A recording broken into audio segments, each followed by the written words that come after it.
Okay, so basically what you have to do is remove the 6 screws from the top portion of the housing on both sides, which are these small screws here.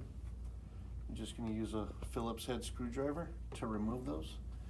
Once those are removed, you can take the top portion of the housing off, and then from there basically what we're going to be doing is going inside, and you're going to want to get right underneath the collar that's on the swing arm and the post, and you're going to want to apply with the straw WD-40 right in between that little space that you have in between the collar and the post here. And you can try to get it around as much as you can around that space area.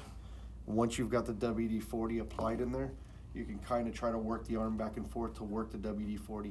Don't apply too much WD-40, only a small amount, because this is a degreaser, so it will eat up most of the grease in the inside. But this is just to try to break loose what's causing the problem with the sticking of the arm. Okay.